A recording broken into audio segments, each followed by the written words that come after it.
Today's episode was recorded in front of a live audience at Emory University's Oxford campus as part of its inaugural Ideas Fest. Please be sure to check out our other episodes, including one with Sia and sex therapist Alexandra Katahakis. Don't forget to click subscribe, and please rate the show on your podcast platform of choice. Bread starts the moment we mix water with the flour. The water is going to hydrate the gluten proteins. We have two, glutenine and gliadin. And those two, the water acts like a glue. No, one of those proteins is a chain, and the other one is like monomers, it has little particles. So as we mix the water and the flour starts hydrating and all these proteins start sticking together, then we need to knead the dough. We need to oxygenate the dough, and we need to make sure that all the proteins, they start touching each other, so they create a network. It's kind of like a fisherman's net of sorts. And then that's where it all starts.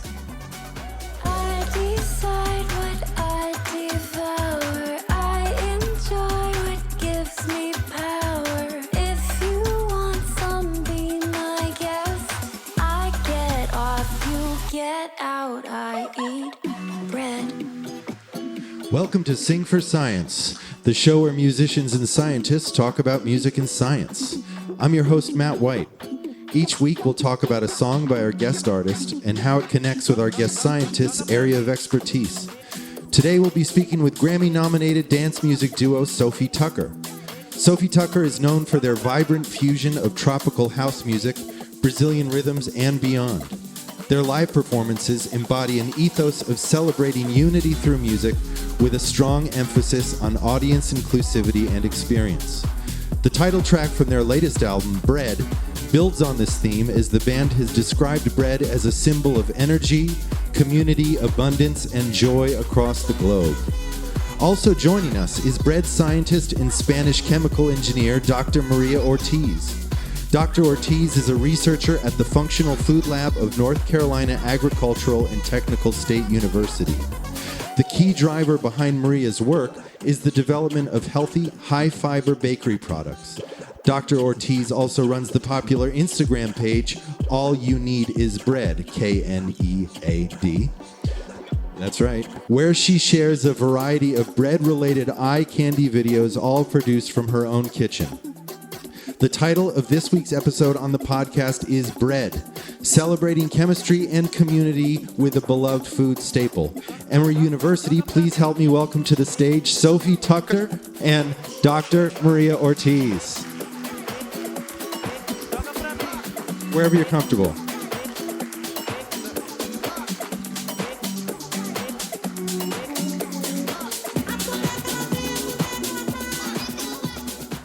Hello. Hi. Okay, everybody. So, this is formal. I would like to talk about this lyric. I get off, you get out, I eat bread. I can kind of wrap my head around what we're talking about here, but I'd like to ask you to talk a little bit about the moment you came up with the line, just because to me it's always interesting to trace backwards from something that becomes a very large concept to like its inception point.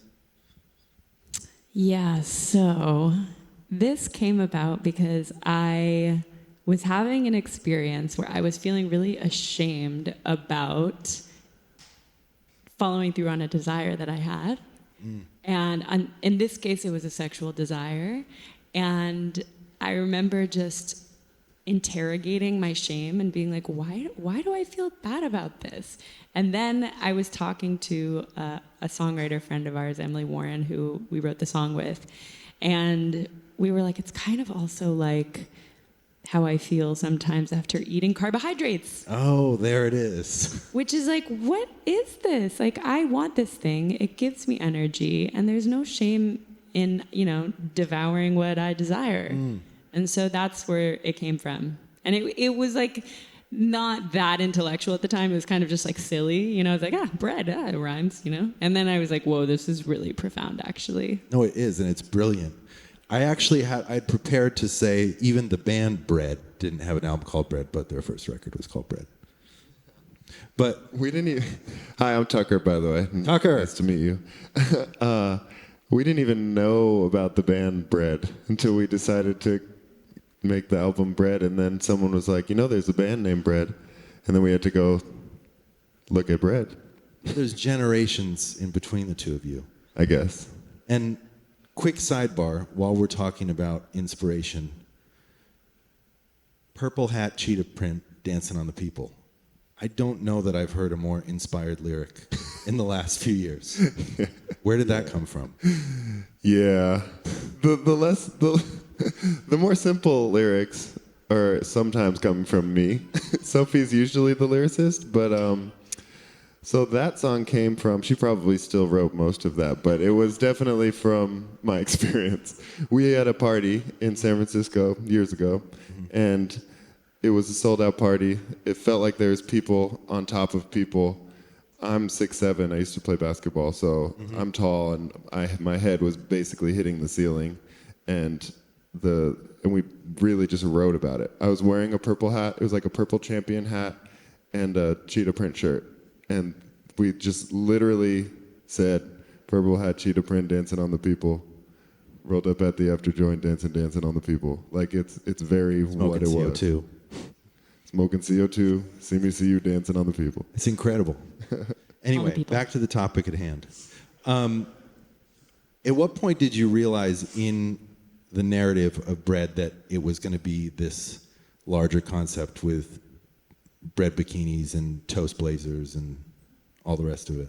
Well, we actually had another title, and we had almost the entire aesthetic for the album already figured out. We were 3 weeks away from shooting the whole campaign, and so we had the photographer, and we had the creative director, and we had a lot of things sorted out, mood boards. The location in Brazil. Yeah. Yeah. And then we were having this moment, creatively where it just feels like an itch where you're like, something's not right. And like we kept kind of ignoring it and putting it off because we didn't want it to not be right. But we knew that it was just the wrong album title. And it just was going to take a lot of logistics to switch it. But basically we got together in a hotel room in Sao Paulo and we were like, okay, I think you're thinking what I'm thinking. It's just, we got to change it.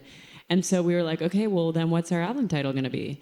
And the more we talked about it, the more Bread just kept rising, pun intended. But basically, we already had this song called Bread. And every time people would come in, to our studio, we had all of the songs written out on a whiteboard. And people would always be like, what's that one? Like, what is Bread? Because everyone loves bread. Yeah. And so it just kept popping out as just like a really good song title.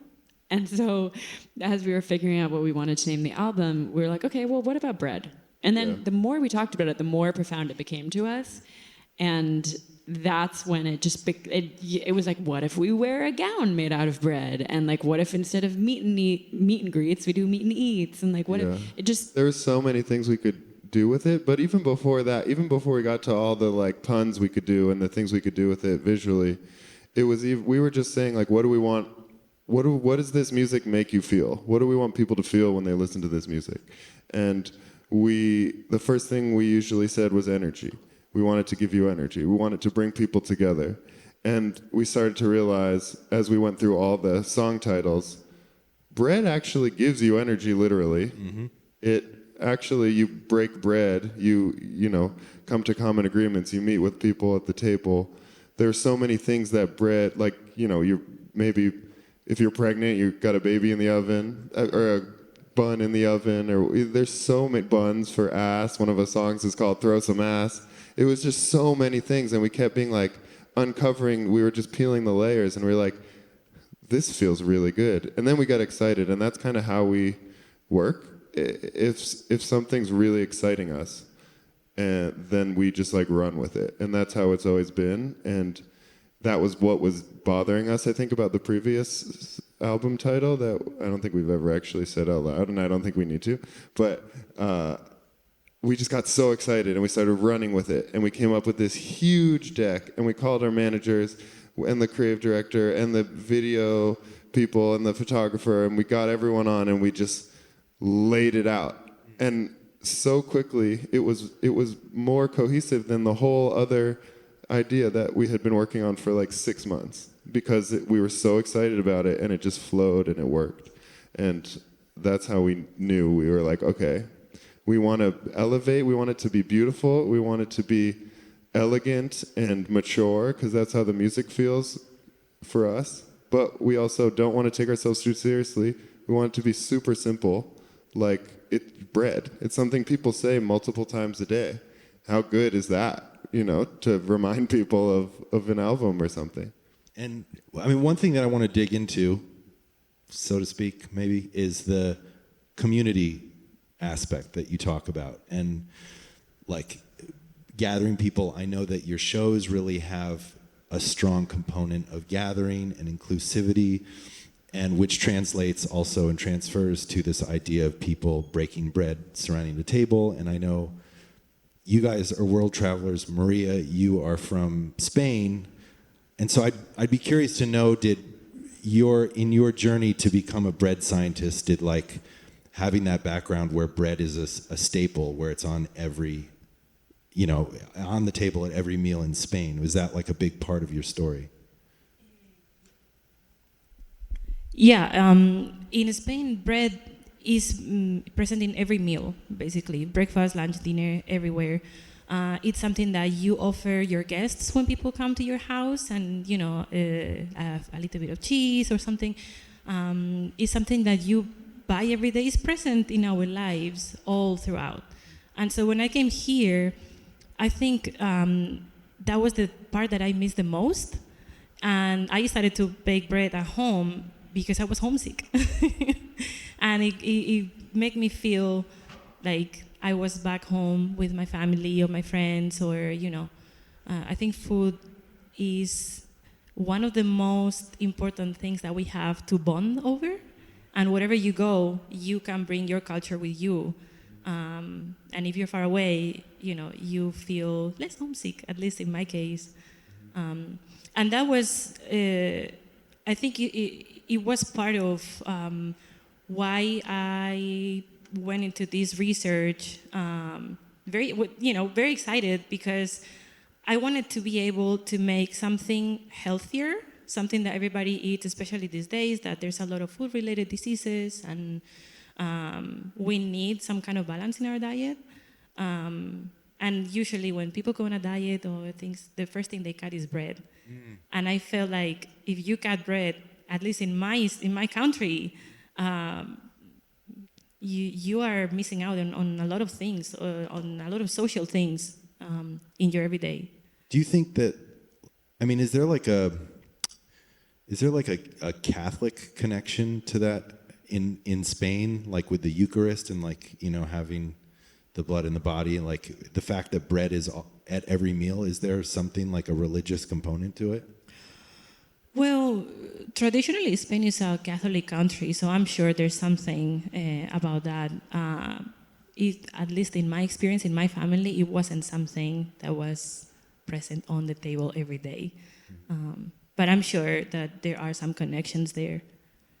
I read, while I was preparing for this and like listening to you guys in other interviews and talking about breaking bread and like the importance of community and gathering, I was reminded of this book that I read that was really interesting several years ago that was called Rabbi Jesus, and it was like an account of the historical Jesus, and it offered these kind of alternative explanations of not just the miracles, but like this guy was a religious studies professor at Bard, but he said like the Eucharist, which is usually to symbolize atonement, you know what I mean? That instead, like at that moment in the context of Jesus Christ's history, like the greatest offering, the greatest form of devotion would be to eat in community, because he was gathering outcasts and people that were normally not meant to share a table together. So that like, according to this person, this scholar, he said that like the Eucharist was what that meant was gathering. That is how you worship God, is gathering in community to eat. I mean, I feel like that's how we worship for sure. Like we've been doing, I was just mentioning the meet and eat experiences that we've been doing, and we just had 3 of them this past week, and it's been the best part of our days, because all of a sudden we're in this room with total strangers who know our music. And I think typically in a meet and greet experience, people have come and taken pictures, and there's like a little bit of a feeling of separation there naturally, just because we're on a stage and they're there, or like, I don't know, but just the format. Whereas when we're around a table and there's bread in front of us, something else happens where I do feel like we can actually connect in a different way.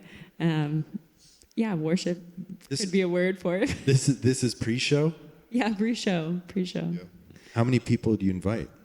About 25. Yeah. Wow. Yeah. And it's catered? It's sort Bread of catered. catered. It's basically like the VIP, the top VIP package for the show. Yeah. So you can buy it, and instead of just coming and taking a photo and it being kind of quick and on the surface level, we have someone on tour with us who sets up like a beautiful banquet, basically, with all types of bread. Okay. And then we all sit down, and then we go around the table, and everyone says something about themselves, and we ask them what their favorite song is, because that's just interesting for us to know. Yeah. And we get to know people and chat, and then we take photos. And then it really feels like we connected, which is just Super so cool. much different than, waiting in an awkward line, Yeah. taking a quick photo, and peace. That's amazing. That was another thing when you're talking about the beautiful spread. Wait. Okay, so that's your album cover. Is that in Rio? Yeah. So was that just some baker's lucky day? Like, is that all real bread? Most of it is not real bread, actually. Most of it is foam bread. Okay. But there are some real croissants in there that I had to eat. Not had to eat, sorry. Yeah, quote unquote had to eat. You got to eat. Okay. So, Maria, let's get into it. What are the basics of bread chemistry? So bread is essentially flour, water, salt, and yeast. It's just 4 ingredients, the simple bread. So basically, bread starts the moment we mix water with the flour. The water is going to hydrate the gluten proteins. We have 2, glutenin and gliadin. And those 2, the water acts like a glue. No, one of those proteins is a chain, and the other one is like monomers, has little particles. So as we mix the water and the flour starts hydrating, and all these proteins start sticking together, then we need to knead the dough. We need to oxygenate the dough, and we need to make sure that all the proteins, they start touching each other, so they create a network. It's kind of like a fisherman's net of sorts. And then that's where it all starts. Then the kneading process is, I would say, the most important part, because that's what's going to define your bread. If it's going to be good, if it's going to be dense, or it's going to be kind of, so-so bread. But that is not just because you want to develop the gluten network. You also need to oxygenate the dough. We cannot forget that we have yeast in there. We have a living component. It needs oxygen. It needs to do its functions to ferment and, let the dough rise, and eventually we can bake it, and now we can have a good nice bread. And so this is why, and it's kind of become a hot topic, because during pandemic, everyone was like sharing their sourdough, right? Yeah. So how do you make sense of that? Why everybody went? Yeah. Well, first of all, it came out of nowhere from. Yeah, it came out of nowhere. But sourdough is a challenge. It's kind of like having a pet, right? You need to feed it your flour and your water every day. You need to make sure it's rising at least 2 or 3 times its original height. You need to make sure that the smell is good, that your flour tastes. The bread tastes good. You need to make sure that culture is balanced, and so you really need to put a lot of care into it. And when you have nothing else to do at home, and there's so much Netflix or so many books that you can read, but that I think that became appealing to many people, and also because it's relatively cheap. It's a hobby that is very cheap. Mm-hmm. And this is one. Did you want to say something, Sophie? No. Are you guys sourdough bakers? I I cannot call myself a sourdough baker, no. I don't bake anything. I will say, though, there was one time in college, like at the beginning of college, it's just coming to me now. I'm like, oh, yeah, I did have a bread baking moment where I missed home a lot. And B, I really wanted to become friends with these people and wanted to impress them. And they were like the seniors who had their house, like, near campus. And so I'd be like, hi guys, like I'm really into bread baking and I need an oven, but like my meager dorm room doesn't have an oven. Like I need to go to your house, but not only do I need to go to your house, I need to spend the entire day at your house. Okay, so a hot guy lived somewhere. I wanted to go over to his house. Literally. And so it was the best excuse ever. Way to manifest. Go over to someone's house and stay there all day because I had to care for my bread and like do it with the time that it required, And it takes time. It takes a lot of time. Yeah. So that was my trick. Oh, good. Mm-hmm. Okay, so you heard it here first. That's the way to do it. Make friends with bread. I want to get into, I think you had, okay, can you talk about what we're looking at in this, Maria? Yeah, so just to give you a bit of an idea of what we do, in my lab, we try to make healthier bakery products by adding fiber, dietary fiber. We have a machine that can modify the cereal brand that we use. It's called a microfluidizer. So basically, it's going to reduce the particle size a lot. I'm talking like maybe 30 micron size. It's very small. But also it's going to change the morphology. It's going to change the shape of the cereal bran. And it makes it very, very powerful because all the phenolic compounds, all those phytochemicals that make the fiber so healthy, they're more available for our body to absorb. But what makes this so healthy, it's the worst thing for gluten development because it just kills it. In part is because we suspect that some of those compounds can get into the gluten network and create like weak points that eventually that's where the bread is going to break down and collapse and is not going to be a very nice bread. So we had to go in and take micrographs. These are taken with a scanning electron microscope. And so in the first row, we have the first picture is the white bread. That's the control we have. The second picture is the bread that we added 22% of microfluidized corn bran. And that's where the fiber comes from. Yeah, that's where the fiber comes in. And if you look at those first two pictures, A and B, A is, we can see a close-up of the crumb. So we can see like there's like big holes. So that means that the dough is very stretchy. It's very elastic and the bread rises well, right? Mm-hmm. The second picture though, we don't see that. We see very small holes, which means that the CO2 that the yeast created, it was just there in very small holes. That means that the dough didn't stretch enough. It wasn't elastic enough, right? Mm. While we were working on this, we realized that this new brand that we created, it was absorbing water at a much faster pace that the gluten network could develop. So it was stealing water from the gluten proteins, and that was an issue.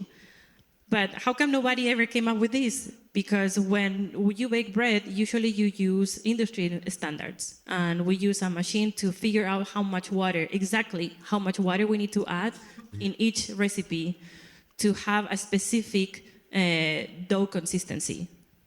That's what we did. That didn't work out. Yeah. So what we did was, okay, so this is a bit thinking outside of the box, and we're going to do something that the bread industry doesn't do, but let's try. So we added more water. And so we started to increase the water content. And that's when you can see on the picture number C, that is the same recipe as B, but just with extra water. And we can see a structure very, very similar to white bread. So our goal is not to make the softest bread ever, is to make something that can resemble white bread. So when people go to the supermarket, they can say, hey, these two breads, they look the same, they taste very similar, they feel very similar, so I can choose the healthier version without compromising texture, without compromising mouthfeel. And that's the most important thing when you are developing a healthier product. You want people to eat it. So, I mean, dare I say there's a noble component to the work you do because you're making sure that bread becomes a vehicle for high value nutrition, right? Like, because not everyone knows to take fiber supplements or whatever. Yeah. Actually, the great majority of people don't even make the 50% recommended amount of fiber. And that could be easily fixed. Maybe not completely, but if you can eat 1 or 2 toasts in the morning for your breakfast and you can put there at least half of the fiber that you need to eat, then everything else is going to make up for that number, right? So yeah, bread is, I would say, the best vehicle to deliver that fiber because everybody eats bread one way or another. Right. And the thing that I keep seeing around, like, how do they make bread that has no carbs in it? Asking for a friend. So the flour basically has the gluten proteins, right? And starch. Those are the major components. So keto bread basically is the low carb bread, right? Yeah. What they do is they isolate the proteins, the gluten, and then there's a type of starch that is called resistant starch that is not digestible. And so in essence, it's a fiber. And so that's how they make it. Instead of using regular starch that is going to be digested within 20 minutes, then you use resistant starch. So it's not going to spike your blood sugars. It doesn't count as carb because it's fiber. So basically, you're just taking the proteins and the resistant starch and making a bread with that. It just seems too good to be true, though. I mean, There's a lot of bread improvers there, though. There's what? Bread improvers and extra ingredients that they need to add to stabilize that dough. Yeah. So is it not healthy? I don't want to say that because would you recommend it to a friend? People eat that for a reason, so I don't want to say, oh, no. But it's not as natural as the bread that you can make at home, for example.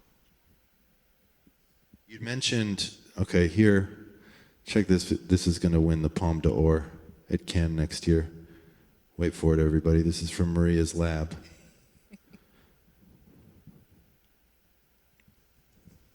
This is to simulate the what it is to chew bread, but I suppose humans can't be counted upon. There it is. There you go. So my lab, we don't have. We are a BSL1, biosafety level 1, so we cannot eat what we make. So we have to find a way. Yeah, I know. We have to find a way to test the texture and all these things that a panel of people would do. So we use a texture analyzer, and this is it. And basically what it does is it mimics the chewing motion by pressing the bread a couple times. And so this machine can work with everything, can work with all kinds of food, butter, gels, pharmaceutical things, but we use it for bread. And so here we can get information on how hard the bread is. We can compare with other breads. We can see how fluffy it is. We can see how crumbly it is. In this case, in the picture, it broke because it left the mark of the probe. And with this, we can have an idea of how other ingredients in the bread are behaving. But that can't taste bread. No, it can. I know. So how do you find out if it tastes good? We can for now. We need to find. The problem is that our machine is in our lab, so we cannot even send the prepared brand, to a safe kitchen. So, yeah, there's a bit of a problem in that research. I know. That's why you didn't bring us bread to taste. Yeah. I mean, I'm tempted to email this to your production team, guys, because I think this is really what's going to send your stage show to the next level. To have that just... Yeah, it could just be a kick, like a boom, boom, boom, Yeah. boom, boom. That's right. The whole time just going. That's a great idea. I told you it's kind of erotic. I mean... Sophie wants to make everything bread-related erotic. It is, though. It I'm not doesn't even have to be. trying. It's not a stretch with that video. I mean, okay, we've seen it enough. Yeah. This is Maria, tell me what I'm looking at here. Okay, this is just the white bread recipe. Okay. This is just white flour, and we follow the instructions with the farinograph. That's the machine we use to calculate the water that we use. So that's just the standard bread, the control that we use. Okay. And then so this is what? This is the optimized bread. This is the Optimized bread. with the bran. Yeah, Okay. this is bread with 22% of bran. And so you have an idea, the berries of wheat, they have about, I would say, 10 to 15% of bran. And the flour, the whole wheat flour that we buy at the store actually is not the whole grain. Usually they separate the bran and then they add it back. And so in this case, we're having 22% of fiber added to the bread. So it's much higher than the whole wheat flour that we can buy in the store, or the whole wheat bread that we buy in the store. The whole wheat bread in the store is not 100% whole wheat. It just has some part. There's always some white flour in the middle. So this one, it has a lot more fiber. And this was the bread that we made with that amount of fiber, but following the industry standards with the farinograph. So it didn't work. Part of our research showed some of the problems that these standard tests have, because we cannot use that test to mix for mixes of flour with other things.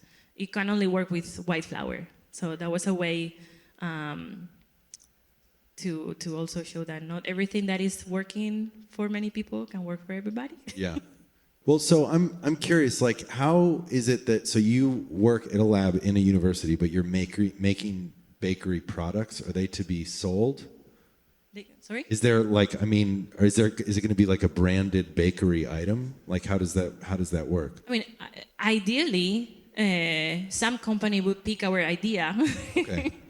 and then start creating their products. All these papers are published. Those are public information. Okay. But I guess it's very difficult for a company to change and introduce a new product, because you have the trust of your buyers, and they know what they like. It's difficult to make people try new things. So that's for the marketing team to Got figure it. out. Okay. Well, to that end, we're going to take some questions from the audience. By the way, if anyone else has questions, you can scan that QR code there. The first one, let's go down the line here. This is from Anonymous. Everyone has a favorite bread. Bagels, biscuits, tortillas. I'd love to know everyone's favorite bread. Well, my bread is typical from where I am from in Spain, in Galicia. It's just sourdough bread. It has a lot of water, so the crumb has these huge holes. And it's made with wheat from the region. So it's very, very, very flavorful and aromatic. It has a very thick crust, and it goes great with the stews. With the stews, okay. What about you, Tucker? I just thought of this, actually. I've never said this, and I've been asked this a lot. But I'm from Boston, and there's a bagel place called Finagle a Bagel. And they come out like super warm. And everything bagel from that place, it doesn't get much better than that. Okay. All right, since we're going nostalgic, I'm going to go with, I was born in Germany, and walking by a bakery in Germany is just unparalleled to me in terms of smell and nostalgia. So like one of these rolls with raisins in it from a German bakery. What city was that where you were born? I was born in Frankfurt. Okay. Have any fans brought you bread? Yes, a lot of people have been bringing us bread. A lot. Which has been amazing. Also, people just like swing around baguettes in the crowd now. Which there were some baguettes last night in, where were we last night? Dallas. That was, it's great. Sometimes they're like plastic or foam, but sometimes they're just real baguettes, and I'm like really hoping there's no celiac people in the crowd. There's a person in the front row yesterday, and she had croissants on either side, like Princess Leia, but croissants on her head. I don't know if they're real or not. Yeah, we've got a lot of red costume stuff happening. Okay. That was, I mean, you guys, there's so many bread-related props on this tour. And the best ones, I think, are the bread weights. So in our music video for Throw Some Ass, we were I mean, everything about that music video was just us laughing and being like, what if we did this? And then what if we did this? And at one point we're in a pool doing like a water aerobics class, and the whole premise is that basically I had back pain and nothing would help, and so the only thing that helped my back pain, this is actually a true story, is throwing my ass and learning how to shake my ass. And so it's the SOFI Tukkers Center for Asses That Don't Move Good hospital that and anyway, so we're doing our water aerobics class, and and everyone in the pool is holding weights that are made of bread. Oh yeah. So now we have bread weights on tour with us because we have to. And because you guys have like a whole crew of dancers with you, right? Yeah. That's amazing. It's so fun. Are they still in Dallas? No, they're probably on the way. They're on their way. Atlanta, yeah. They're on their way. They're really fun. We should have had them here. It would have been a party already. Yeah, I know. Okay. Is cake bread? Please say yes. Ask the Is cake scientist. bread? Please say yes. Cake bread. Is cake I bread? feel like we should get a vote also, see what people think. Sorry, but no. It's not. However, there are some breads that are baked in a cake pan. So, you know. Like a banana bread. No. I'm saying like What do you mean? actually this kuglof is called. What is it called? Kuglof or kugelhof. It's like a brioche bread baked in a band cake. Yeah, sounds like a So- great German. You're over my knowledge of bread.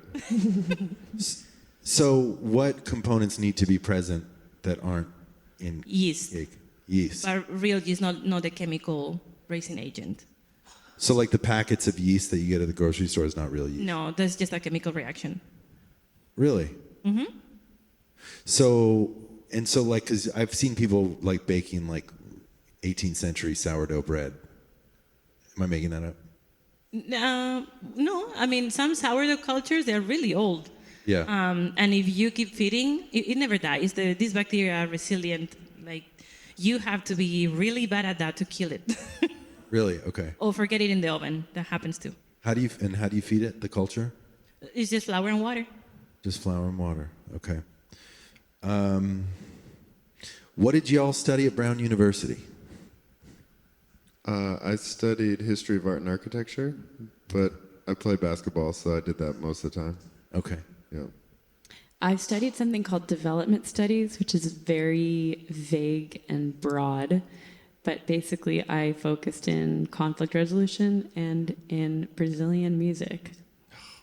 But like at Brown, you could take so many different classes that had nothing to do with your focus. So I did a lot of random things. If you ever start a band, start it with someone who focused in conflict resolution. Oh yeah. It's probably the most useful skill I ever learned. Yeah. What did I heard Questlove saying something about like the secret to a band's success is 2 buses. That's funny. Only Yeah, so we're on the same bus. Yeah. Yeah. Okay. What's your favorite song that involves food in the lyrics or title?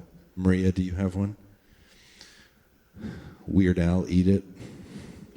No, I can't think of anything now.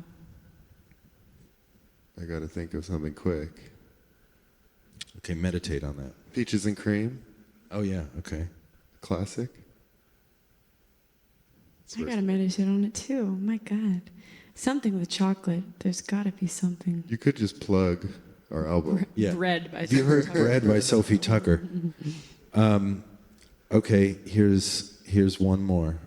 How does the Brazilian culture influence your music? How does culture in general influence the bread making process? Ooh, culture. I feel like that's a very meaningful word in bread world. But Brazilian culture in particular heavily influences our music. I used to live in Brazil and I speak Portuguese, and I just find, I mean, there's so many genres within the context of Brazilian music. That's a huge umbrella. But I have always been really attracted to Brazilian music, even before I went to Brazil, even before I learned Portuguese. there's something about bossa nova in particular and the style of singing that really attracted me because it's so subtle and it's so delicate, and the chord structures I just love, and they're jazzy, but there's also so much rhythmic information happening, but it's still like delicate and there's not that much sound, but there's so much complexity within it. It's like Rafi for grown-ups. It just like I just connected with it, and so I just completely fell in love with Brazilian music, and now I feel like I'm just an infant in terms of even understanding what Brazilian music means, and I've loved it for so long. But yeah, we spend a lot of time in Brazil. We work with a lot of Brazilian musicians, and in this last album in particular, we spent a lot of time in Brazil making it. So it's a huge part of our music, and half of the music is in Brazilian Portuguese. And I will let you answer the bread culture question. Yeah. Well, I think what shapes bread the most is just probably the climate of the area. So you see, like northern countries, rye works better there. It can grow better. So that's where you have a lot of rye breads.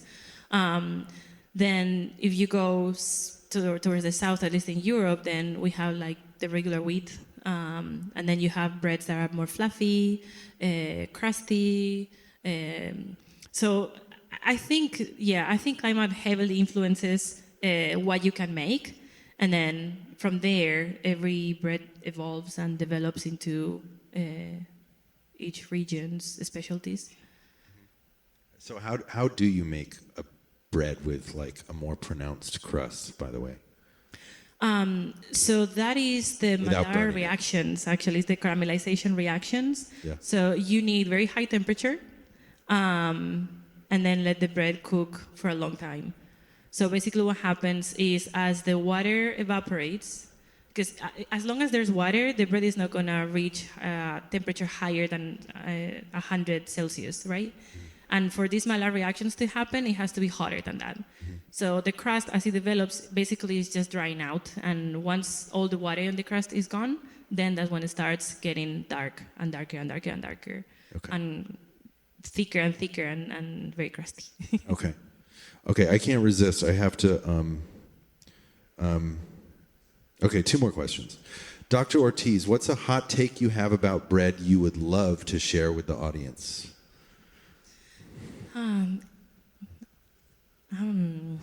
I have a couple of controversial things there. Okay, please.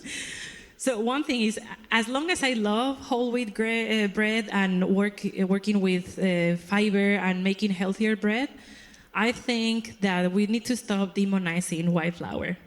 You know, it can be part of a balanced diet, and it might be also the only thing that some people can afford. So I think that is. I know some people are going to say, but I think that's important to emphasize that it's not that bad. It's not going to affect your health if you balance your diet throughout the day. You don't need to eat a whole loaf. You can just eat a small piece. It's kind of a tall order. So, and then SOFI and Tucker, do you think you will continue with the food theme for future albums? Oh gosh, I have no idea. Well, Oh yeah, we will. Oh, sorry. I was like, we already made Yeah, it. we already. Is this the time? When does this come out? Whenever you like. Oh gosh. Yes, actually, we have another album coming, and it has a title that is a food. Should I? I'll just keep it at that. I mean, We can keep it to ourselves. Yeah, keep it at that. Yeah, keep it at that. Nothing. I'm looking over there they're saying, no, stop. Yeah. That's so funny. I completely forgot. Okay, so make sure everyone you follow SOFI Tukker to keep abreast of what's happening with the next food album. And then you're going to be playing at the Tabernacle on Tuesday. Okay, great. But it's sold out, I think, isn't it? Actually, I think there's a couple that were just reopened, so Okay, a few great. tickets left. Well, I can't thank you all enough for doing this. This is incredible. Thank you for setting this up. Yeah. Yeah, thank you. Thank you for having me. It's no small thing. Like, they are in the most intense tour that's going at this breakneck speed, and they've apparently have sufficient energy to come and do this. So thanks again. This guy has sufficient energy. Yeah. Anyway, help me. Your sound effects the whole time have been It's amazing. He makes me feel good. Every time I make a decent joke, I know I can count on Yeah. him. Everyone, please help me give it up for Dr. Maria Ortiz and SOFI Tukker. Thank you. Be sure to check out SOFI Tukker's new album, Bread, and you can see them live in a city near you. Visit sofitukker.com for more info. SOFITUKKER.com.